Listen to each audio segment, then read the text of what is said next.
یقیناً انہوں نے اپنے ساتھیوں کو وائرلیس سیٹ پر اطلاع دے دی تھی، اور ہم دونوں ایسے بہکل تھے کہ یہ خیال بھی ہمارے ذہنوں میں نہ آیا کہ علام کھیل تو قبیل خان کا علاقہ ہے۔ مارے گئے، میرے منہ سے بے ساختہ نکلا۔ پلوشہ دوسری ڈبل کیبن کو دیکھتے ہی موٹر سائیکل کی رفتار کم کرنے لگی۔ ہم دائیں بائیں پیدل بھاگ کر نکل سکتے تھے، لیکن اس وقت یہ کوشش کرنا خودکشی کے مترادف تھا۔ سامنے والی گاڑی ہمارے قریب پہنچ چکی تھی۔ ہم سے 10-15 قدم کے فاصلے پر گاڑی روک کر 4 مسلح آدمی باہر نکلے۔ اس وقت عقبی گاڑی بھی قریب آ کر رک گئی۔ اس میں انارگل کے 4 ساتھی سوار تھے۔ ہمارے تعقب میں آنے والوں میں سے ایک نے آتے ہی میرے منہ پر تھپڑ رسید کیا۔ خبیث کا بچہ، تمہارا کیا خیال تھا بھاگ جاؤ گے؟ اس وقت منہ کھولنے کا مطلب اپنی کمبختی کو دعوت دینے کے مترادف تھا۔ مجھے ایک اور تھپڑ سے نواز کر وہ پلوشہ کو گندی گالی بکتے ہوئے بولا، تمہارے ساتھ تو میں وہ کروں گا کہ کسی کو بتا بھی نہیں سکو گے۔ پلوشہ بھی خاموش رہی تھی۔ علام کھیل سے آنے والی گاڑی سے اترنے والے ایک شخص نے مجھے تھپڑ مارنے والے کو کہا، فیروز خان، کمانڈر روشن خان نے کہا ہے کہ انہیں وہیں حویلی میں لے آئیں۔ اسے حویلی میں لے جانے کی کیا ضرورت ہے؟ فیروز خان نے میری جانب اشارہ کرتے ہوئے معنی خیز لہجے میں کہا، حویلی کے لیے تو قرار راشہ کافی ہے۔ اس کا گھٹیا اشارہ پلوشہ کی جانب تھا۔ نہیں، روشن خان نے دونوں کو زندہ لانے کا حکم دیا ہے، چلو چند سانس اور لے لو، مجھے کہہ کر وہ اپنی گاڑی کی طرف بڑھ گیا۔ چلو، فیروز خان سے بات کرنے والے نے مجھے کلاشنکوف کی نال سے گاڑی کی طرف چلنے کا اشارہ کیا۔ عصمت خان، اس مجنون کے پاس پستول اور چھوکرے کے پاس تیز دھار خنجر موجود ہے۔ گاڑی کے قریب پہنچتے ہوئے اچانک فیروز خان کو یاد آیا اور اس نے اپنے ساتھی تک یہ بات پہنچانے میں 1 سیکنڈ بھی نہیں لگایا تھا۔ ادھر دو، کہتے ہوئے عصمت خان نے فوراً ان ہتھیاروں کا مطالبہ کرتے میری جانب ہاتھ بڑھایا۔ میں نے نیفے میں اڑسا پستول نکال کر اس کی جانب بڑھا دیا، جبکہ پلوشہ نے فرمانبرداری سے پنڈلی کے ساتھ بندھا خنجر اس کے ہاتھ پر رکھ دیا۔ ہمارے ہاتھ پشت پر باندھ کر انہوں نے ہمیں گاڑی کی باڈی میں بٹھایا اور آگے بڑھ گئے۔ پچھلی گاڑی کا ایک آدمی ہماری موٹر سائیکل پر بیٹھ دونوں گاڑیوں کے درمیان چلنے لگا۔ گاڑی کی باڈی میں ہمارے ساتھ 2 آدمی بیٹھ گئے تھے۔ 5-10 منٹ کے اندر ہم قبیل خان کی وسیع و عریض حویلی کے پاس پہنچ گئے تھے۔ اس کی حویلی اور بیٹھک کی دیوار ملی ہوئی تھی۔ بیٹھک کا رقبہ حویلی سے زیادہ تھا، بلکہ قبیل خان کی بیٹھک رقبے میں ثقلین خان کی بیٹھک سے بھی بڑی تھی۔ دونوں گاڑیاں آگے پیچھے دوڑتی ہوئی بیٹھک کے دروازے پر پہنچی۔ دروازے پر کھڑے ہتھیار بردار چوکیدار نے سرعت سے دروازہ کھول دیا۔ گاڑیوں کے اندر گھستے ہی اس نے جس تیزی سے دروازہ کھولا تھا اسی رفتار سے دروازہ بند کر دیا۔ بیٹھک کے سین میں کمروں کی قطار کے بالکل سامنے ایک جہازی سائز کی چارپائی پر ٹانگے پہ سارے روشن خان لیٹا تھا۔ اس کے زخمی پاؤں پر مجھے سفید پٹیاں لپٹی نظر آئیں۔ یہ وہی پاؤں تھا جو میری گولی کا نشانہ بنا تھا۔ ہمیں گاڑی سے اتار کر اس کے سامنے کھڑا کر دیا گیا۔ تو یہ ہیں وہ سورما؟ اس نے منہ بگاڑ کر طنزیہ لہجے میں پوچھا۔ جی کمانڈر، فیروز خان نے جواب میں سر ہلایا۔ وہ فیروز خان کی طرف متوجہ ہوا۔ مجھے ذرا تفصیل سے پوری بات بتاؤ۔ جواباً فیروز خان نے تمام تفصیل دہرا دی۔ اس چھوکرے نے انارگل کو قتل کیا ہے؟ روشن خان کے لہجے میں بلا کی حیرانی تھی۔ جواباً فیروز خان نے منہ سے کچھ کہنے کے بجائے اس بات میں سر ہلا دیا۔ اور تم نے شمس کو گولی ماری ہے؟ وہ براہ راست مجھے مخاطب ہوا۔ پہل اس کی طرف سے ہوئی تھی۔ اس نے میرے ساتھی کو گولی مارنے کی کوشش کی، اور اپنے بچاؤ کے لیے ہر آدمی کو گولی چلانے کا حق ہوتا ہے۔ میں نے جو ہی زبان کھولی اس کے چہرے پر حیرت بھرے تاثرات اجاگر ہوئے۔ تمہارا نام کیا ہے؟ دونوں ہاتھوں کو ٹیک کر اس نے اپنی اوپری دھڑ کو سیدھا کیا۔ اسی وقت وہاں کھڑے ایک آدمی نے جلدی سے 2 بڑے تکیے اس کی کمر کے ساتھ لگا دیے۔ ذیشان، میں محتاط انداز میں بولا، تمہاری آواز سنی سنائی لگتی ہے، کیا ہم اس سے پہلے مل چکے ہیں؟ یقیناً نہیں، میں نے نفی میں سر ہلایا۔ فیروز خان، تھوڑی دور لے جا کر اس کی میرے ساتھ مخابرے پر بات کرواؤ۔ میں سمجھا نہیں کمانڈر۔ فیروز خان حیران رہ گیا تھا۔ وہ وضاحت کرتا ہوا بولا، میں بس اپنا شک دور کرنا چاہتا ہوں۔ اسے دروازے کے قریب لے جا کر اس کے ساتھ میری مخابرے پر بات کرواؤ۔ مجھے پتہ چل گیا تھا کہ اس نے مجھے پہچان لیا ہے۔ یقیناً اپنی زندگی کے سب سے بڑے دشمن کی آواز کیسے اس کی سماعتوں کو بھول سکتی تھی۔ میرا خیال ہے اس کی ضرورت نہیں ہے روشن خان۔ میں نے اس ڈرامے سے جان چھڑانے کے لیے اعتراف کرنا مناسب سمجھا تھا۔ شمس خان کو گولی کس جگہ پر لگی ہے؟ وہ فیروز خان کی طرف متوجہ ہوا۔ ماتھے پر۔ فیروز خان اب تک گو مگو کی کیفیت میں تھا۔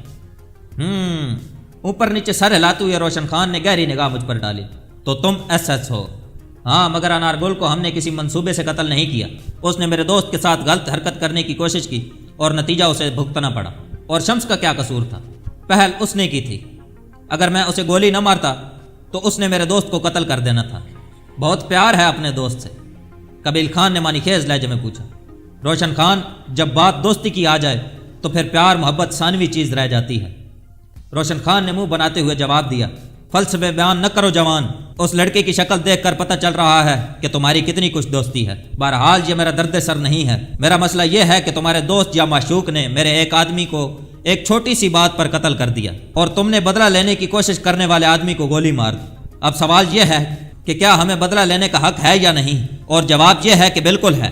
ایک لمحے کی خاموشی کے بعد اس نے مسکرا کر میری طرف دیکھتے ہوئے کہا، ویسے تم اپنے دل جانی کو گولی مار کر جان بچا سکتے ہو۔ میں ہونٹ کاٹ کر رہ گیا تھا۔ پلوشا سے کوئی جذباتی لگاؤ نہ ہونے کے باوجود میں ایسی بے غیرتی نہیں کر سکتا تھا۔ مجھے خاموش پا کر وہ اعتماد بھرے لہجے میں بولا، مجھے معلوم تھا کہ تم ایسا کچھ نہیں کرو گے، اور یقیناً جس کے لیے تم ایسا کر رہے ہو اگر اسے موقع ملا تو وہ پیچھے نہیں ہٹے گا۔ یہ کہتے ہوئے وہ پلوشا کی جانب متوجہ ہوا۔ لڑکے، تمہارا کیا خیال ہے؟ کیا اسے گولی مار کر اپنی جان بچانا چاہو گے؟ ہاں، پلوشا نے اطمینان بھرے انداز میں سر ہلا دیا۔ مجھے سخت قسم کی توہین اور خفت محسوس ہوئی، لیکن میں خاموش رہا۔ دیکھ لیا؟ اپنے اندازے کی درستی پر وہ مسکرایا۔ خیر گھبراؤ نہیں، میں نے تمہارے لیے کچھ اور سوچ رکھا ہے۔ یہ کہہ کر وہ میرے ساتھ کھڑے فیروز خان کو مخاطب ہوا۔ اپنی کلاشنکوف مجھے دو اور اپنے سارے آدمیوں کو کہو کہ جناب ایس ایس کو اپنے ہتھیاروں کے نشانے پر رکھ لے۔ فیروز خان نے اسبات میں سر ہلاتے ہوئے اپنی کلاشنکوف اس کی جانب بڑھائی اور اپنے آدمیوں کی طرف متوجہ ہو گیا۔ تمام نے اپنی کلاشنکوفیں ہاتھوں میں تھامتے ہوئے مجھ پر نشانہ سادھ لیا تھا۔ اتنی کلاشنکوفوں کی لگنے والی گولیوں کے بعد میں صرف اسی صورت میں بچ سکتا تھا کہ میں پنجابی فلموں کا ہیرو ہوتا۔ میں زیر لب کلمہ شہادت دہرانے لگا کہ یہی ایک مسلمان کا شیوا ہے، مگر روشن خان کی اگلی بات نے میرے دل کی دھڑکن تیز کر دی تھی۔ وہ فیروز خان کو مخاطب تھا، خوبصورت محبوب کو دیوار کے ساتھ کھڑا کرو اور اس کے سر پر ایک گلاس رکھ دو۔ فیروز خان کے چہرے پر ایک منحوس مسکراہٹ نمودار ہوئی۔ یقیناً اسے پتہ چل گیا تھا کہ روشن خان کا مطمع نظر کیا ہے۔ اس نے پلوشا کو دیوار کی طرف چلنے کا کہا اور روشن خان کی چارپائی کے ساتھ لکڑی کی میز پر پڑا گلاس اٹھا لیا۔ صحن کے درمیان سے دیوار تک اچھا خاصا فاصلہ بن رہا تھا۔ پلوشا فیروز خان کے کہنے پر خاموشی سے دیوار کی طرف مڑ گئی۔ دیوار کے ساتھ کھڑا کر کے فیروز خان نے اس کے سر پر گلاس رکھ دیا۔ روشن خان نے فیروز خان کی کلاشنکوف کاک کر کے میری جانب بڑھا دی۔ یہ لو ایس ایس، اب تمہاری اور تمہارے دوست کی زندگی کا دار و مدار تمہاری نشانہ بازی کی مہارت پر ہے۔ اگر تم نے ایک گولی سے اپنے دوست کے سر پر رکھے گلاس کو نشانہ بنا دیا تو میں وعدہ کرتا ہوں تمہیں ماں موٹر سائیکل اور دوسرے سامان کے یہاں سے جانے کی اجازت دے دوں گا، اور تمہارے یہاں سے نکلنے کے آدھے گھنٹے تک کوئی تمہارا پیچھا نہیں کرے گا۔ البتہ اس کے بعد فیروز خان کے آدمیوں نے تمہیں پکڑ لیا تو میری ذمہ داری ختم، اور اگر تم نشانہ نہ بنا سکے تو میں فیروز خان کے آدمیوں کو نشانہ آزمانے کا موقع دوں گا۔ روشن خان نے مجھے عجیب مخمصے میں ڈال دیا تھا۔ مجھے اپنے نشانے پر بھروسہ اور اعتماد تھا، لیکن ایسا موقع اس سے پہلے میری زندگی میں کبھی نہیں آیا تھا کہ کسی کی زندگی کا دار و مدار اس بات پر ہوتا کہ میری گولی نشانے پر لگنے کی صورت میں اس کی زندگی بچ جائے گی۔ کس سوچ میں ڈوبے ہو ایس ایس؟ روشن خان نے استضائی انداز میں پوچھا۔ یاد ہے تم نے 250-300 میٹر کی دوری سے مجھے کہا تھا کہ اگر میں نے آڑ سے ایک ہاتھ بھی باہر نکالا تو وہ ہاتھ میرے جسم کا حصہ نہیں رہے گا۔ یہ فاصلہ تو اس کے آدھے سے بھی کم ہے، اور گلاس بھی اچھا خاصا حجم رکھتا ہے۔ مجھے 3 گولیاں چاہیے تاکہ میں ہتھیار کو جانچ سکوں۔ ایک لمحہ سوچنے کے بعد میرے منہ سے پھنسی پھنسی آواز نکلی، ٹھیک ہے 3 لے لو، مگر تیسری گولی اس لیے ہوگی کہ 2 میں نشانہ نہ بنا سکے تو تیسری گولی اپنے دل میں مارنا جہاں تمہارا محبوب بسا ہے۔ یہ کہہ کر اس نے بلند بانگ کہہ لگایا تھا اور چارپائی پر پڑی میگزین سے 2 گولیاں نکال کر میری طرف بڑھا دی۔ یہ لو، لیکن ایک گولی فائر کرنے کے بعد ہی تمہیں دوسری گولی لوڈ کرنے کا حق ہوگا۔ میں نے گولیاں اس کے ہاتھ سے لے کر جیب میں ڈالی۔ اس سے 10-15 گز کے فاصلے پر زمین پر پڑے اینٹ کے ٹکڑے پر نشانہ سادھنے لگا۔ کلاشنکوف پر میں نے 100 میٹر کی رینج لگا لی تھی۔ ایک سنائپر کے لیے کسی بھی چیز کو نشانہ بنانے کے لیے سب سے زیادہ اہمیت اس ہتھیار کی ہوتی ہے جو اس کے ہاتھ میں ہوتا ہے۔ اسی وجہ سے سنائپرز اپنے ہتھیار کی حفاظت اور دیکھ بھال اپنی جان سے بھی بڑھ کر کرتے ہیں، لیکن اس وقت میرے ہاتھوں میں ذاتی ہتھیار نہیں تھا، اور پھر اتنی باریک بینی سے فائر کرنے کے لیے ضروری تھا کہ کوئی سنائپر رائفل ہوتی، کلاشنکوف، اور وہ بھی کسی دوسرے کی۔ اس سے کسی آدمی کے سر پر رکھے گلاس کو نشانہ بنانا ناممکن نہیں تو بہت مشکل ضرور تھا۔ سب سے بڑھ کر اگر نشانہ خطا ہو جاتا تو فیروز خان کے آدمی اپنا نشانہ آزماتے، گویا پلوشا کی موت یقینی ہو جاتی، اور اس کے بعد لازماً میرا نمبر آ جاتا۔ سورج پہاڑوں کے پیچھے گم ہو چکا تھا، لیکن اس کے غروب ہونے میں ابھی 20-25 منٹ باقی تھے۔ روشنی کی صورتحال ایسی تھی جو ایک فائرر کے لیے پسندیدہ ہوتی ہے۔ میں نے زیادہ دیر نشانہ سادھنے میں نہیں لگائی تھی۔ ٹریگر دباتے ہی کلاشنکوف کی گولی اس اینٹ کے ٹکڑے کے تھوڑا سا دائیں اور نیچے کی طرف لگی تھی۔ اب میرے پاس 2 گولیاں باقی تھیں۔ استاد عمر دراز کے بقول اچھے سنائپر کے لیے ضروری ہوتا ہے کہ وہ ایک گولی چلا کر ہتھیار کا نشانہ جانچ لے۔ اسی طرح راؤ تصور صاحب کہا کرتے تھے کہ جو سنائپر کسی ہتھیار سے ایک گولی چلا کر یہ اندازہ نہیں لگا پاتا کہ ہتھیار کس جگہ گولی مار کر رہا ہے، اسے سنائپنگ چھوڑ کر گڈریا بن جانا چاہیے۔ اپنے دونوں استادوں کے اقوال میرے دماغ میں گونج کر رہ گئے تھے۔ اگر میں دوسری گولی بھی ہتھیار کا نشانہ جانچنے پر استعمال کر لیتا تو پلوشا کے سر پر رکھے گلاس کو نشانہ بنانے کے لیے میرے پاس ایک گولی بچتی۔ یوں بھی مجھے اندازہ ہو گیا تھا کہ کلاشنکوف کی گولی دائیں اور نیچے کی طرف لگ رہی ہے۔ میں نے کلاشنکوف کی بیرل پلوشہ کے سر کی جانب موڑی اور ایک دم میرا دل زور زور سے دھڑکنے لگا۔ اس کے چہرے پر مجھے بے فکری اور بے خوفی کے تاثرات نظر آ رہے تھے۔ اس کے بہادر اور نڈر ہونے کا مجھے پہلے سے معلوم تھا، لیکن اس حالت میں کم از کم تھوڑی بہت پریشانی کے آثار تو اس کے چہرے پر نمودار ہونے چاہیے تھے۔ نامعلوم اسے میرے نشانے پر اعتماد تھا یا پھر موت کا کوئی خوف اس کے دل میں موجود نہیں تھا۔ میں نے گلاس کے اوپری اور بائیں کنارے کا نشانہ سادہ تھا، کیونکہ کلاشنکوف دائیں اور نیچے مار کر رہی تھی۔ پسینے سے میری ہتھیلیاں گیلی ہو گئی تھی۔ فائر کرتے ہوئے اتنی زیادہ گھبراہٹ مجھے اس سے پہلے کبھی نہیں ہوئی تھی۔ نہ جانے کیوں ایک دم پلوشہ کی اہمیت میرے دل میں بڑھ گئی تھی اور اس کی موت کا سوچ کر میرے ہاتھ پاؤں گویا بے جان سے ہونے لگے تھے۔ حالانکہ میری سوچ کے مطابق تو اس کا میری زندگی میں کوئی کردار نہیں تھا، بقول اس کے وہ میری جان کے در پہ تھی، بلکہ چند منٹ پہلے ہی روشن خان کے پوچھنے پر اطمینان بھرے انداز میں مجھے گولی مارنے پر تیار ہو گئی تھی۔ لیکن اس سب کے باوجود میرے دل کو کچھ ہو رہا تھا، یوں جیسے وہ میرے لیے بہت اہم ہو، یوں جیسے وہ حقیقت میں میرا قریبی دوست ہو، یوں جیسے اس کے نہ ہونے سے میری زندگی میں کوئی بہت بڑا خلا پیدا ہو جائے گا، یوں جیسے ماہین، جینیفر اور رومانہ بھی میرے لیے اتنی اہم نہیں رہی تھی جتنا کہ وہ تھی۔ میرے ساتھی سنائپر مجھے بہت تیز رفتار فائرر سمجھا کرتے تھے اور اس میں شک بھی نہیں تھا، کیونکہ میں شست لینے میں چند سیکنڈ سے زیادہ وقت نہیں لیا کرتا تھا۔ لیکن اس وقت میری انگلی ٹریگر کو دبا ہی نہیں پا رہی تھی۔ اس وقت میرے کانوں میں روشن خان کی طنزی آواز پڑی، ایس ایس سو تو نہیں گیا ہو؟